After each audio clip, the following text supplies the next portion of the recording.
नमस्कार, राधे राधे। स्वागत है आप सभी का सुबोध इनफाइनाइट एजुकेशन में। आज हम आपके लिए लेकर आए हैं infection control unit number 4 sterilisation and method of sterilisation के बारे में हम आज डिस्कस करेंगे। वन शॉट ये सीरीज होगी, ठीक है। ये आपके चैप्टर का नाम है, आपके चैप्टर का नाम क्या है? चैप्टर का नाम है आपके डिसइंफेक्शन एंड स्टरलाइजेशन, ठीक है। तो हमने इसकी एक पहले भी क्लास ली थी, ऑटोक्लेव के बारे में बताया था। तो आज हम स्टार्ट करते हैं स्टरलाइजेशन के बारे में। स्टरलाइजेशन होता क्या है, ठीक है। तो the term sterilization is defined as the purpose by means of which an article surface of medium is made free from all living organisms including spore, ठीक है। Making sterile the killing of all form of the life, ठीक है। तो हमने क्या कहा, इस पूरी डेफिनेशन से हमें क्या लाइन मिलती है? तो सर इस पूरी डेफिनेशन में हमने केवल जो बात याद रखनी है वो ये है कि हमें कोई भी आर्टिकल्स हो गया या फिर कोई सरफेस हो गई, उस पर से हमें क्या करना है, उस पर से हमें डिसइंफे वो माइक्रो ऑर्गेनिज्म को रिड्यूस करना है। रिड्यूस भी कैसे करना है? फ्री करना है। क्या करना है? फ्री करना है। Free from all living organism, all living micro organism, ठीक है। तो अब आप मुझे ये बताइए कि हम क्या करें इसमें। आपने डिसइंफेक्शन पढ़ा है, डिसइंफेक्शन में हम क्या करते हैं? डिसइंफेक्शन में हम करते हैं रिड्यूस, ठीक है। डिसइंफेक्शन में हम रिड्यूस करते हैं, और स्टेलाइजेशन में हम क्या करते हैं? स्टेलाइजेशन में हम करते हैं किलिंग, ठीक है। स्टेलाइजेशन में हम माइक्रो ऑर्गेनिज्म को किल करते हैं, जबकि डिसइंफेक्शन में हम उसको नंबर को रिड्यूस करते हैं। माइक्रो ऑर्गेनिज्म के जो नंबर है उसको हम रिड्यूस करते हैं, डिक्रीज करते हैं, ठीक है। ये दोनों में एक मेजर डिफरेंस हो गया। तो अब हम आगे देखते हैं कि जो स्टेलाइजेशन है इसकी, अब हम इसको करें कैसे। इसके अलग अलग मेथड होते हैं। There are many types of method, they are following. कौन कौन से मेथड्स हो गए? फर्स्ट हो गया फिजिकल एजेंट। पहला होता है फिजिकल एजेंट होता है, दूसरा होता है आपके पास केमिकल एजेंट, और एक और होता है मैकेनिकल एजेंट, ठीक है। मैकेनिकल एजेंट के बारे में डिस्कस नहीं करेंगे क्योंकि वो इतना इंपॉर्टेंट है नहीं। आपके जो इंपॉर्टेंट है वो है फिजिकल मेथड और केमिकल मेथड। इन दोनों के बारे में हम पढ़ लेंगे। पहले हम बात करते हैं फिजिकल एजेंट के बारे में।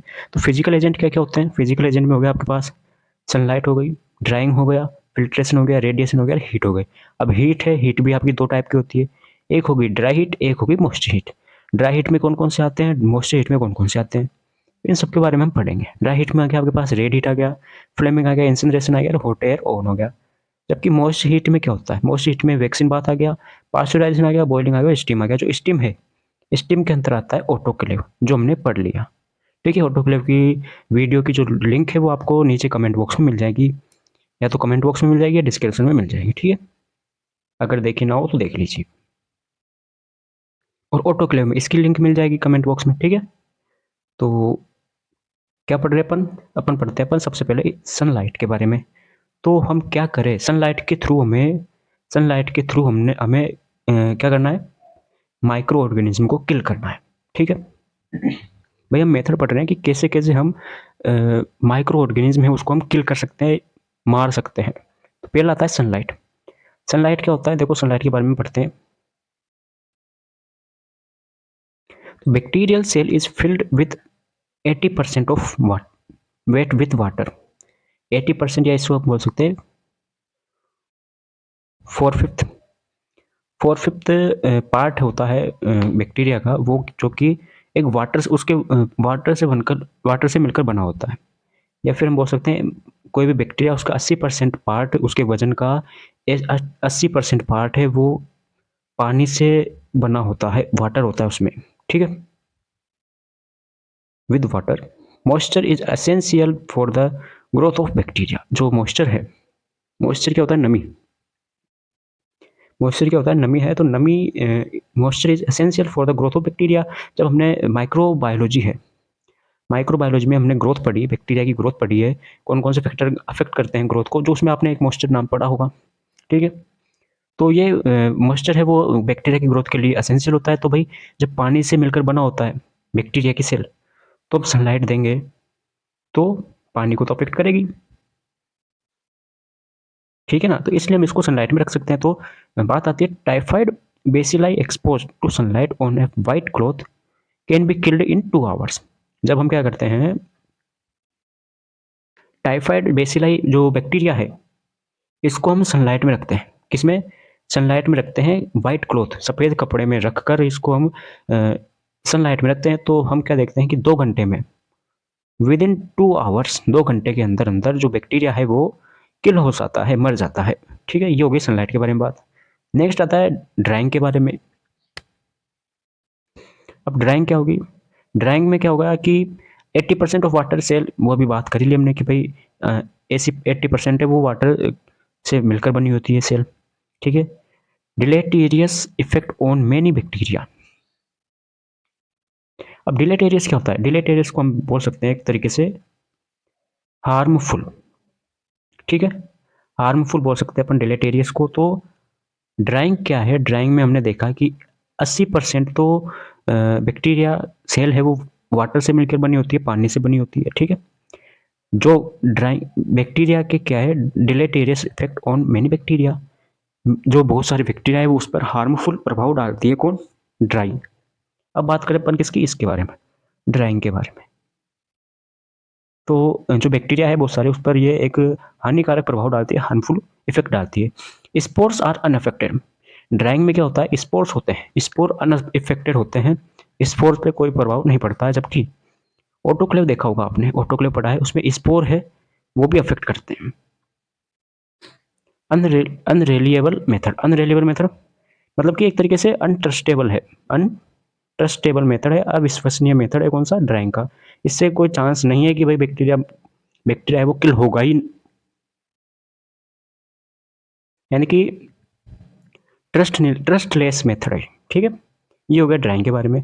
फिर आता है रेडिएशन। रेडिएशन क्या होता है, रेडिएशन, रेडिएशन में क्या कहा हमने कि रेडिएशन, 2 टाइप की रेडिएशन हमें स्टेलाइजेशन में काम में ली जाती है। कौन कौन सी हो गई, आयोनाइजिंग और नॉन आयोनाइजिंग। ठीक है, ज़्यादा डीप जाना नहीं इनके बारे में, बस थोड़ा थोड़ा याद रख लीजिए। फिर आता है फिल्ट्रेशन के बारे में। फिल्ट्रेशन क्या होता है, सभी जगह पर फिल्ट्रेशन पाया जाता है। कैसे, भाई चाय पी होगी आपने, सभी पीते हैं चाय, चाय हो गई। तो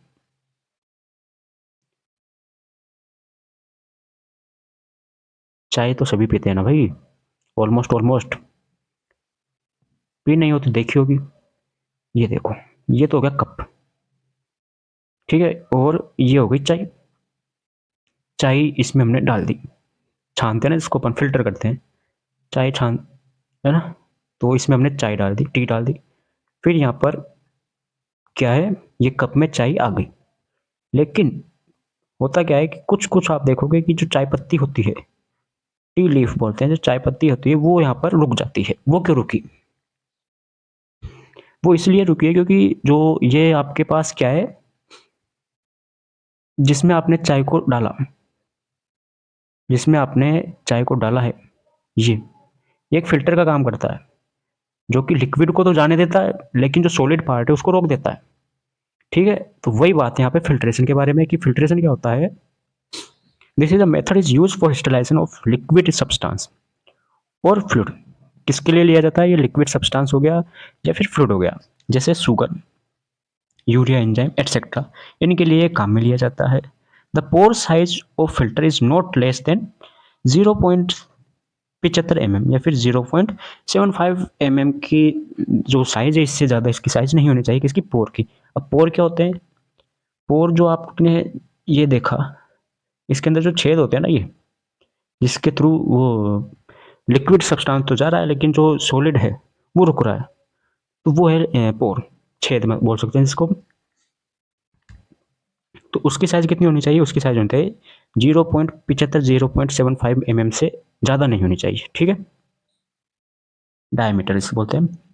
and retain bacteria, and it retain bacteria but allow virus to pass through into filtrate.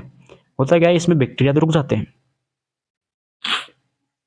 जो फिल्ट्रेशन है इसमें बैक्टीरिया तो रुक जाएंगे लेकिन जो वायरस है वो अलाउ है, वायरस है वो निकल जाएंगे। ठीक है, ये होगी फिल्ट्रेशन के बारे में बात।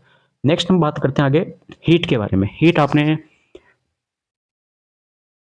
मॉडल पेपर कराया था, आपको याद हो तो, उसमें मैंने हीट के बारे में पूरा बताया था आपको।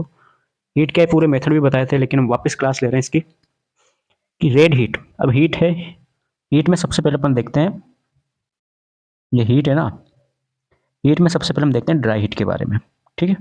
कौन कौन सा मेथड है ड्राई हीट में वो देख लेते हैं अपन। यहाँ पे लिख देते हैं अपन ड्राई हीट, ठीक है। ड्राई हीट में कौन कौन से मेथड्स आते हैं, तो रेड हीट आ गया सबसे पहले। Inoculating wires, loops, forceps points and spatulas are sterilized by holding them on a flame of Bunsen burner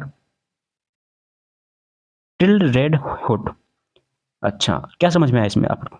इसमें सर हमने ये देखा कि ये आपने जो नाम लेता है ना, वायर्स हो गया, लूप्स हो गया, फोर्सेप्स, ये है ना, तो इनको हम क्या है, इनके स्टेरिलाइजेशन के लिए करते हैं बाय होल्डिंग देम। इसको हम रखे रखने देते हैं, होल्ड पकड़ के रखते हैं इसको फ्लेम में, मतलब आग जो जल रही है, हीट जल रही है, उसमें हम पकड़ के रखते हैं। कब तक? टिल रेड हो, जब तक ये लाल नहीं हो जाता। ये देखो, ये देख रहे हो ना आप, ये होता है बर्नर। कौन सा बर्नर? बंसन बर्नर है ये, ठीक है। इसमें ये हो गया स्केल्पर, क्योंकि स्केल्पल हो गया, इसको हम क्या है जब तक रखते हैं जब तक ये जो स्केल्पल है वो क्या है, रेड ना हो जाए। ये होती है रेड हीट के बारे में। ओके, ठीक है सर। फिर आता है इंसिनरेशन। इंसिनरेशन सबको पता है, इंसिनरेशन का मतलब क्या होता है? जला देना, एस कर देना, भस्म कर देना, ठीक है, भस्मीकरण जिसे हिंदी में बोलते हैं।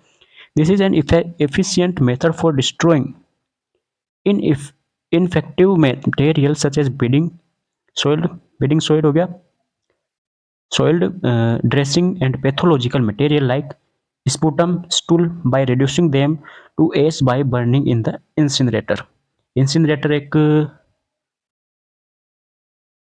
इंसिनरेटर एक मशीन टाइप होता है जिसमें हम क्या करते हैं, स्टूल हो गया, स्पुटम हो गया, ठीक है, और बीडिंग सोइल्ड ड्रेसिंग हो गई, इनको हम क्या करते हैं, जला देते हैं, पूरी तरीके से इंसिनरेट कर देते हैं, डिस्ट्रॉय कर देते हैं। डिस्ट्रॉय का एक मेथड है, ठीक है, ताकि बीमारियां फैले नहीं और जो माइक्रो ऑर्गेनिज्म वो डिस्ट्रॉय हो जाए। फिर आते हैं आपके पास फ्लेमिंग के बारे में। फ्लेमिंग बिल्कुल जो आपने रेड हीट पढ़ा है सेम सिमिलर है दोनों। बस होता क्या है, जो ये आपका फ्लेमिंग है, फ्लेमिंग में हम क्या करते हैं, होल्ड करके नहीं रखते हैं भाई। उसमें तो हमने क्या देखा था, उसमें देखा था जब तक कि रेड हॉट ना हो जाए, लाल तरीके से, वो पूरी तरीके से लाल ना हो जाए, जब तक हम उसको होल्ड करके रखते हैं। जबकि हम इसमें क्या देखेंगे, फ्लेमिंग में हम इसको होल्ड करके नहीं रखेंगे, उसको हम बार बार without allowing stand too long, ज़्यादा टाइम तक हम उसको नहीं रखेंगे। 3 से 4 बार हम उसको फ्लेम के पास लेके जाएंगे, फिर हटाएंगे, फिर लेके जाएंगे, फिर हटाएंगे, ठीक है। और फ्लेम, जैसे ये है फ्लेम, तो हम फ्लेम के पास लेके गए, फिर वापस हमने इसको हटा दिया, वापस लेके गए, वापस हटा दिया, वापस लेके गए, वापस हटा दिया, ऐसे 3 से 4 टाइम हम उसको करेंगे। ये होता है फ्लेमिंग के बारे में। फिर आता है हॉट एयर ओवन। तो हॉट एयर ओवन क्या होता है? हॉट एयर ओवन एक तरीके से की मशीन है जिसमें एक फैन फिटेड रहता है, फैन फिट रहता है, उसके अंदर फिक्स्ड रहता है फैन, ठीक है। ऐसी एक मशीन होती है जिसमें फैन फिक्स्ड होता है साइड में। A holding period of 160 degree Celsius. तो हॉट एयर ओवन में क्या होता है कि 160 डिग्री 160 डिग्री तक हम उसको होल्ड करके रखते हैं टेम्परेचर में फॉर 1 आवर्स, 1 घंटे तक उसको हम, जिसको भी हमें स्टेलाइज करना है। फॉर द एग्जाम्पल कौन कौन से हो गए, ग्लासवेयर हो गया, forceps, scissor, scalpel and all glass series, swab हो गया, इनको हमें स्टेलाइज करना है, तो उसको हम क्या है कि 160 डिग्री सेल्सियस पर 1 घंटे के लिए हम उसको रखते हैं हॉट एयर ओवन में, ठीक है। फिर बात करते हैं अपन, अब आ गया अपने पास मॉइस्ट हीट। मॉइस्ट हीट के बारे में बात करेंगे। अब एक बात आपको मैं बता देता हूँ कि ड्राई हीट, जो ड्राई हीट है, और हो गया मॉइस्ट हीट, ठीक है। तो ड्राई हीट में तो हम जो टेम्परेचर है वो ज़्यादा होता है, टेम्परेचर ज़्यादा होता है, इसमें टेम्परेचर कम होता है, ठीक है, टेम्परेचर कम होता है। अगर हम एक एवरेज लेके चले तो ड्राई हीट में तो 100 से ज़्यादा होता है टेम्परेचर, 100 से ज़्यादा होता है। जबकि जो मॉइस्ट हीट है इसमें 100 से कम होता है। एक आपने, अब आप कहोगे सर कि वो ऑटोक्लेव है, ऑटोक्लेव में तो 121 डिग्री टेम्परेचर होता है। तो हाँ, एक ये अपवाद है, ऑटोक्लेव के अलावा जो भी है वो सभी 100 से नीचे होता है। ठीक है भाई, आगे बात समझ में? तो देखते हैं अपन इसके बारे में, एक एक को डिस्कस करते हैं। पहला था आपके पास वैक्सीन बाथ। अब वैक्सीन बाथ, अब हमने देख लो, एक बार डायग्राम देख लो आप, ये हमने पढ़ लिया है। अब पढ़ने वाले अपन ये मॉइस्चर हीट। ठीक है भाई, डाउट हो तो अभी कमेंट कर सकते हो, कोई भी डाउट हो तो कमेंट कर दो, आपको रिप्लाई मिल जाएगा। ठीक है, ये हो गया, ड्राई हीट पढ़ लिया। अब पढ़ते अपन मॉइस्चर हीट। ठीक है, तो मॉइस्चर हीट में सबसे पहले आता है आपके पास वैक्सीन बाथ। वैक्सीन बाथ की अगर हम बात करें, वैक्सीन बाथ की बात करें, तो bacterial vaccine are sterilise by special water bath. जो वैक्सीन, बैक्टीरियल वैक्सीन होती है उसको हम स्टेलाइज करते हैं किसके थ्रू? बाई ये water bath, special water bath. Special water bath होता है उसका, कार्ड वैक्सीन बाथ, जिसको अपन वैक्सीन बाथ बोलते हैं। 60 degree Celsius for 1 hours, 60 degree temperature होता है, 1 घंटे तक उसको रखते हैं। विच किल मोस्ट वेजिटेटिव बैक्टीरिया, जिसमें जो वेजिटेटिव बैक्टीरिया होते हैं उसको हम किल करते हैं वैक्सीन बाथ के थ्रू। ठीक है, टेम्परेचर कितना हो गया? 1 घंटे तक रखते हैं 60 डिग्री पर, हो गया 100 से नीचे आ गया टेम्परेचर। फिर आता है पास्चुराइजेशन के बाद। पास्चुराइजेशन सबने सुना है, जो सुना है, किया भी है आपने पास्चुराइजेशन। दूध को गर्म करते हो, दूध गर्म करते हो, फिर ठंडा करते हो, फिर गर्म करते हो, फिर ठंडा करते हो, तो ये हो गया pasteurisation. It is process used for milk in which heated and cooled immediately. पहले गर्म करते हो, फिर ठंडा करते हो तुरंत, फिर गर्म करते हो, फिर ठंडा करते हो, तो ये हो गया पास्चुराइजेशन। इसका जो टेम्परेचर की हम बात करें, टेम्परेचर होता है इसमें, टेम्परेचर कितना होता है? 62 टू 70 डिग्री सेल्सियस अपन मान के चलते हैं इसमें। ठीक है, इसके दो मेथड होते हैं, दो अलग अलग होते हैं। तो हमने एक में 62 टेम्परेचर होता है, एक में 70 के समथिंग टेम्परेचर होता है। तो एक रेंज देख ली हमने 62 से 70 डिग्री सेल्सियस। फिर आता है बॉइलिंग के बाद। बॉइलिंग में क्या करते हैं अपन? बॉइलिंग फॉर 10 टू 30 मिनट्स, 10 से 30 मिनट के लिए अपन इसको बॉइलिंग करते हैं, जिसमें क्या करते हैं? Kills mostly vegetative form of bacteria, fungi, virus at,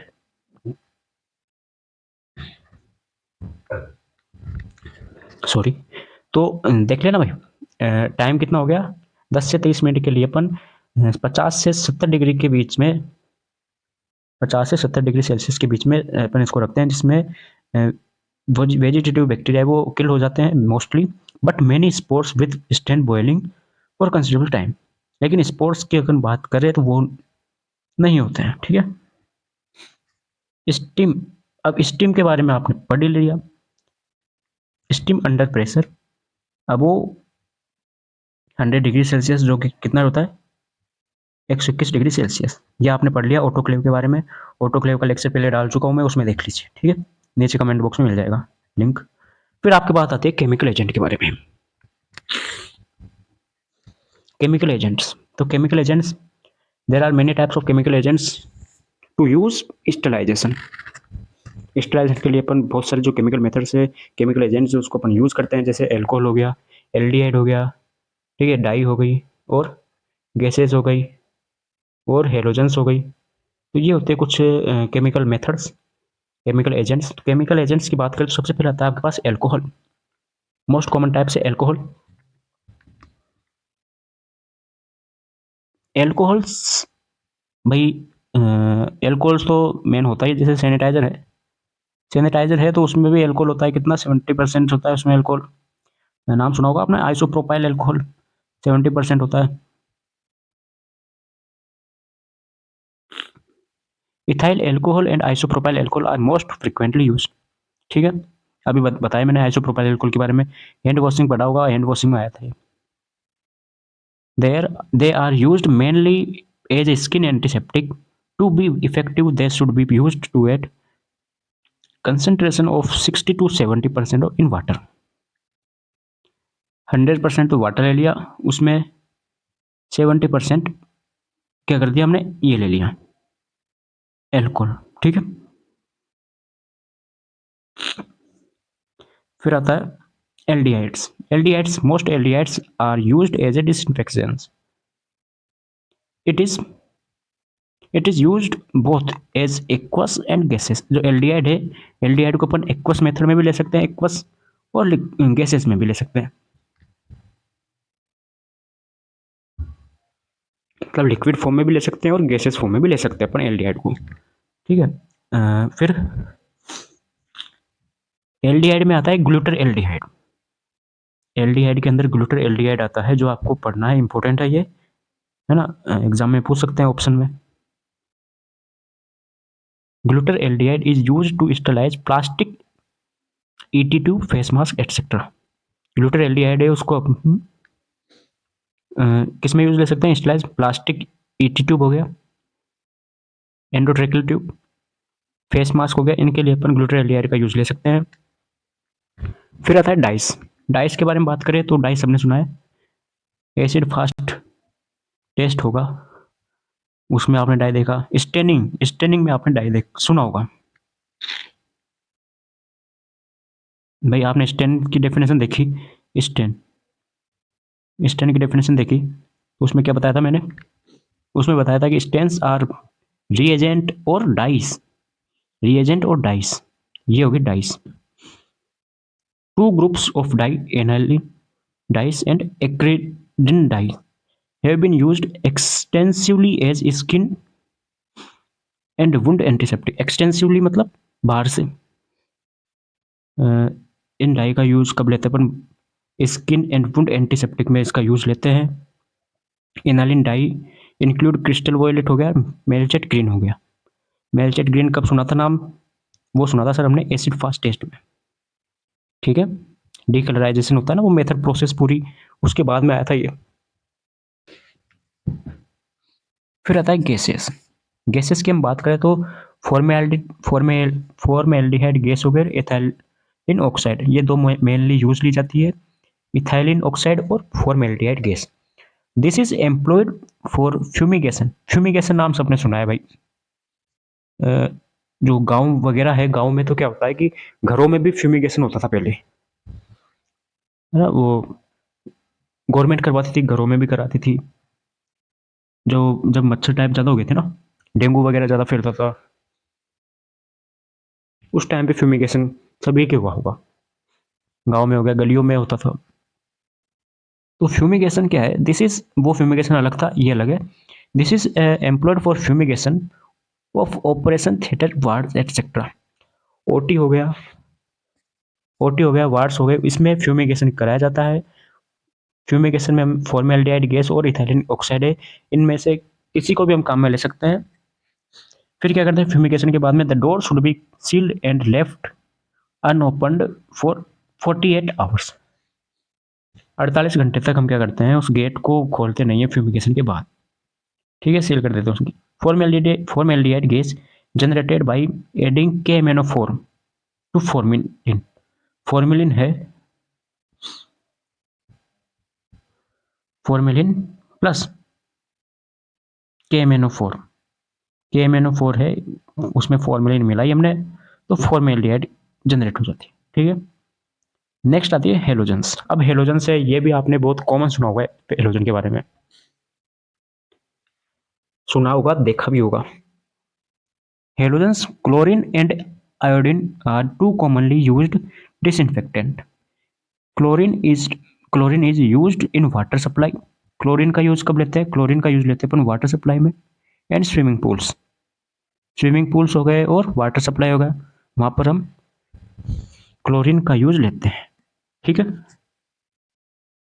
in form of bleaching powder हो गया, सोडियम हाइपोक्लोराइड हो गया, इनके फॉर्म में हम क्लोरीन का यूज लेते हैं। Iodine in alcohol and aqueous solution is used as a skin disinfectant. Betadine is another example of iodine. अब आपने सुना है बीटाडिन का नाम एक और होता है पोविडोन आयोडीन। ठीक है, जो कि एंटीसेप्टिक होता है। पोविडोन आयोडीन है, एंटीसेप्टिक होता है। अब इसमें आ गया ये आयोडीन, आयोडीन आ गया ना इसमें, तो आयोडीन का यूज़ हो गया, और क्लोरीन का यूज़ होता है वाटर सप्लाई में और स्विमिंग पूल्स डिसइंफेक्टेंट में। ठीक है, ये होता है आपके पास लेक्चर कंप्लीट। अगर आपको कुछ डाउट वगैरह हो तो कमेंट ज़रूर करें, लेक्चर कैसा लगा वो बताइए, आगे कौन सा लेक्चर चाहिए वो भी बताइए। ठीक है, शेयर करिए, और इसके जो नोट्स है वो आपको टेलीग्राम पे मिल जाएंगे, टेलीग्राम की लिंक डिस्क्रिप्शन बॉक्स में मिल जाएगी। ठीक है, तो मिलते हैं नए लेक्चर में, जब तक के लिए राधे राधे।